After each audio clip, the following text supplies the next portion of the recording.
said before, if somebody's free of every addiction, automatically their mind's going to be more quiet.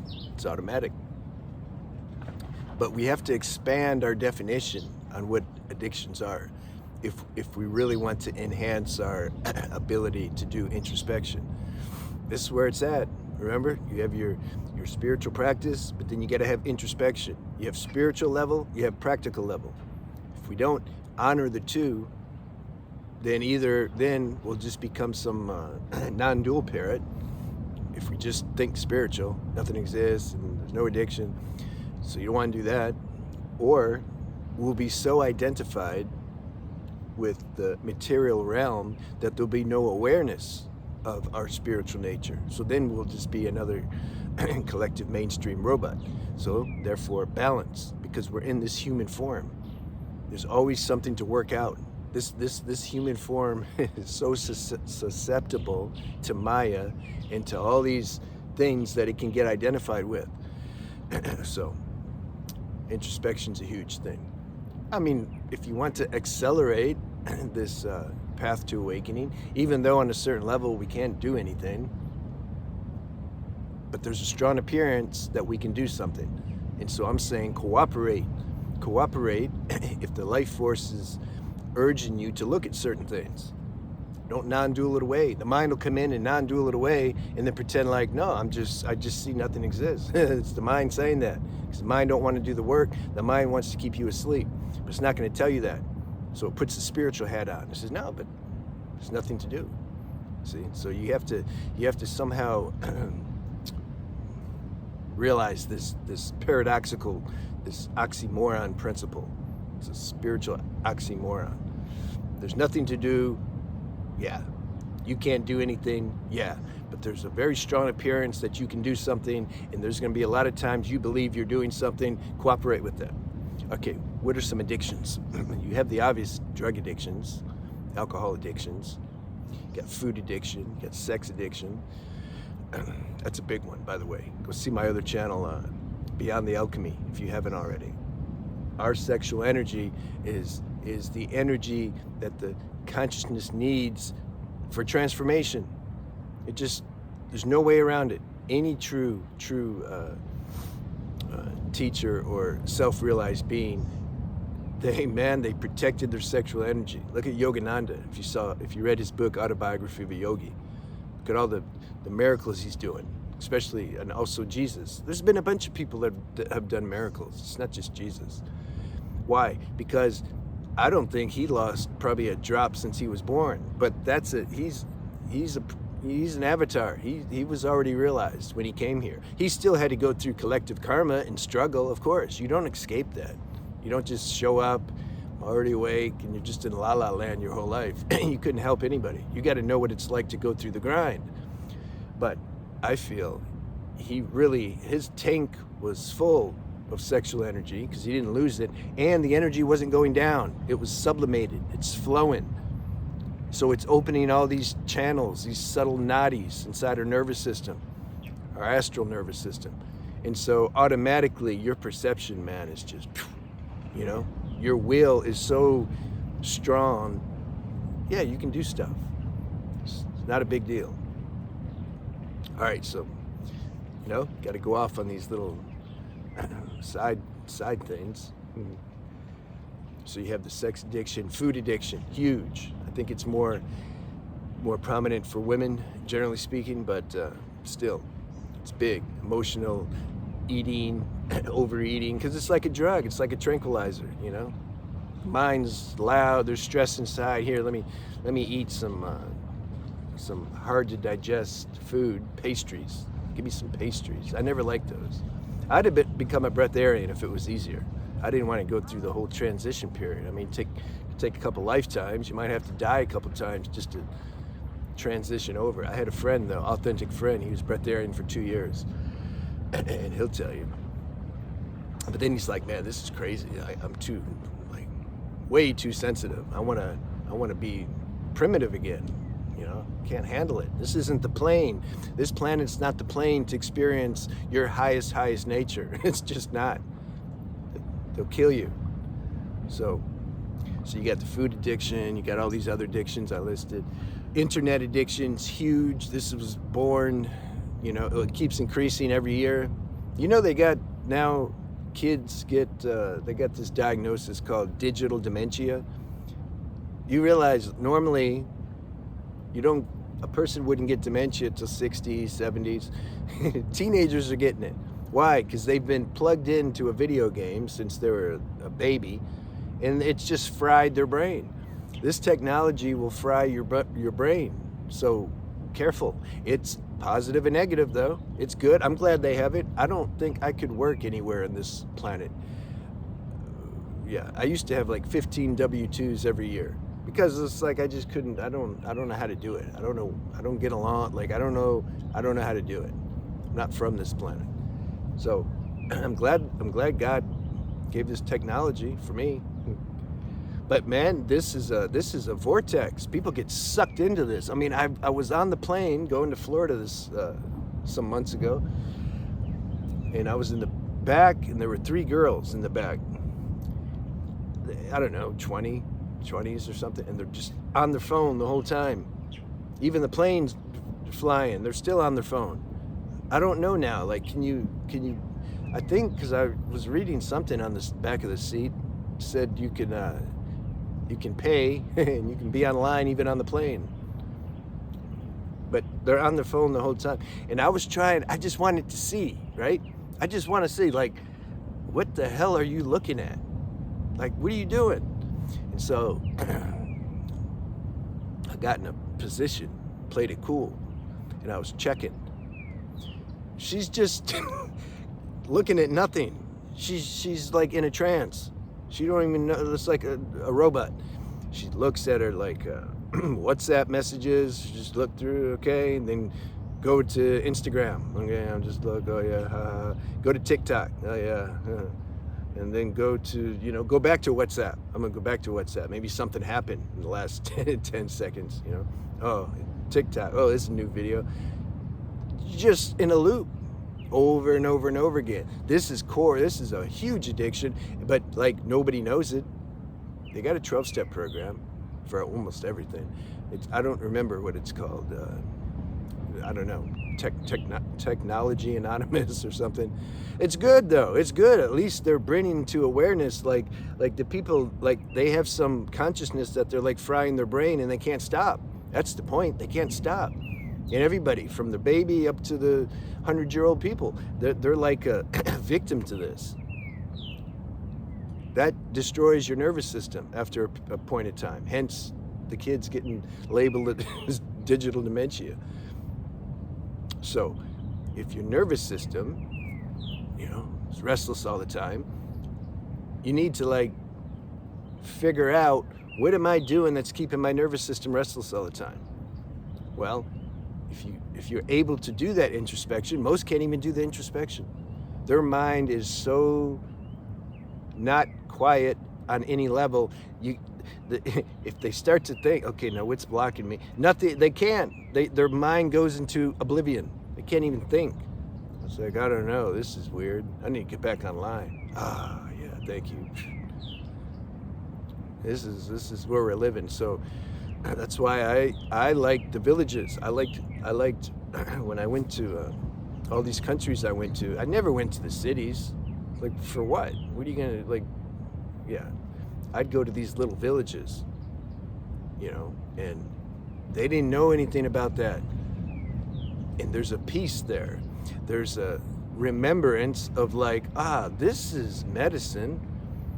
You take most of these people out of this crazy toxic society with all the stress, all the bad food, all the addictions. You stick them in a village somewhere, and they're taking all their pills and everything. You put them in that village after a while, I don't think they'll need all these pills. Everybody's on pills. I went to the US. It's like, damn, everybody's on pills. Like, who doesn't take a pill? And most of it's mind medication. It's not medication, it's suppression. But ironically, some need it. If you're gonna hurt yourself or somebody else, yeah, you gotta, take these pills but try to let intuition guide you. and show you how you can be free of that, if that's alive for you. All right, so you got the internet addiction's huge. There's all the love addiction.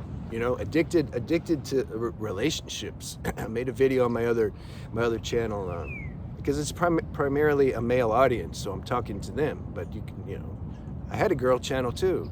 I mean, it's still up, but yeah, girls are they're a little funny. It's different, but it applies in the same way that this love drug, that's the most intoxicating addiction. I put that number one. It's number one addiction. No, well, it's addiction, but also what I wanted to say is it's the most strongest human experience that you can like taste. When you're with your a counterpart, like when you got the chemistry and you can just sit and just flow and just you're just you're just feeding each other the love drug.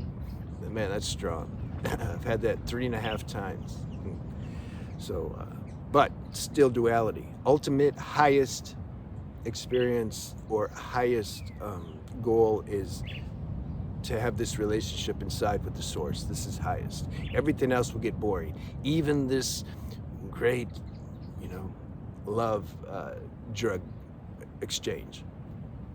All right, but I think that's the highest experience. And then number two, I'd have to put plant medicine, at least for me, because when I used to do plant medicine, wow, you know, it was nice. But still, those aren't the answers. Finding your soulmate or twin flame is not gonna that's not like the antidote or the panacea,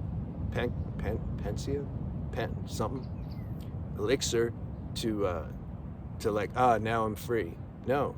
Or finding your real purpose in life. No.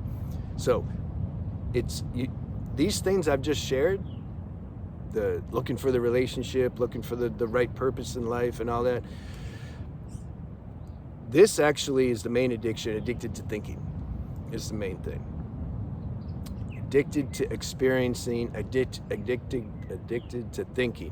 What's my next experience? What do I need to, I need something. I need, you know, yeah, we're here to experience for sure, but it becomes like, that's all there is. We're just always chasing something. What's your goals? What's your forecast? Where do you want to be in a year? Where do you want to be in 5 years? I'm like, you're going to be off this planet before you know it. Like, who cares? Let the life force flow. You'll be where you be. It just reminded me of this scene with Chris Tucker. Dead Presidents. Go see that. Some of you guys like my movies. That's a good one. Dead Presidents. And he went to the party, and the girl asked him, she says, oh, something like, Keisha's looking for you. He says, tell her I be where I be and I'm at where I'm at. I be everywhere you girls want me to be. I be confused. I like Chris Tucker. What were we saying though? Digressed a little bit. So when you inventory and introspect, okay, yeah, you write all your addictions down. Don't feel guilty and shameful. Oh man, I got so many. Maybe that's why people don't want to look. They like take it personal.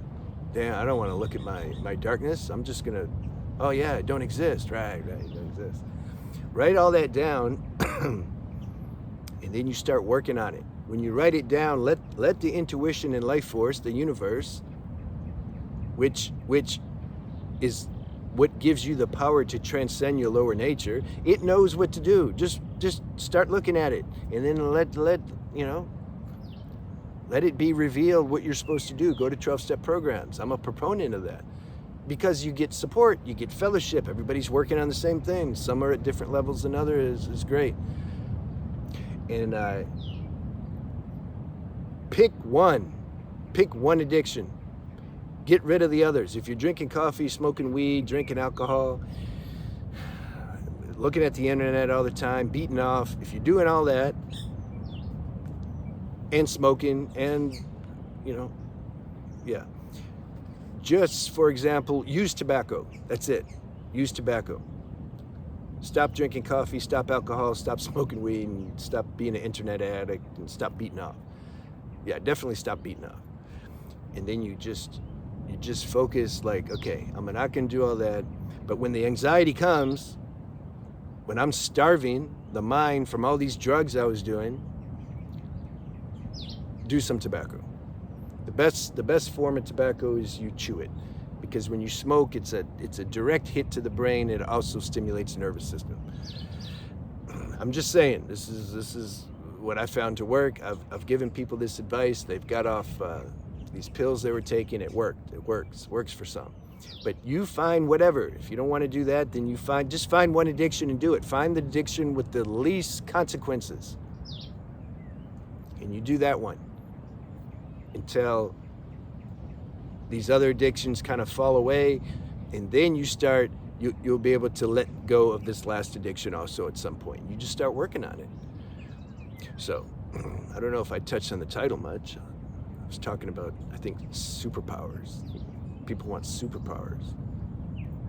When you don't have these addictions pull your mind into thought loops. How are you going to have a quiet mind or semblance of a quiet mind if you got all these addictions? I gotta drink my coffee. I gotta look for girls. I gotta go like make more money. That's another one. Addicted to money, overworking. Just stimulates the nervous system, keeps you in a restless state.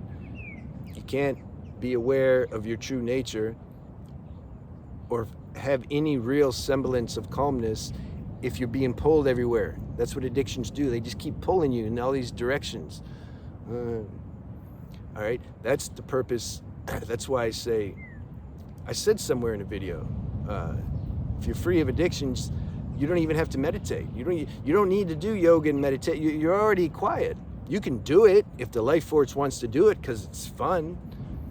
Instead of going out to clubs and getting the dopamine stimulation, that feels right for some people. They like doing that. Well, it feels right for you to do yoga or to just kind of sit and you're just chilling hard.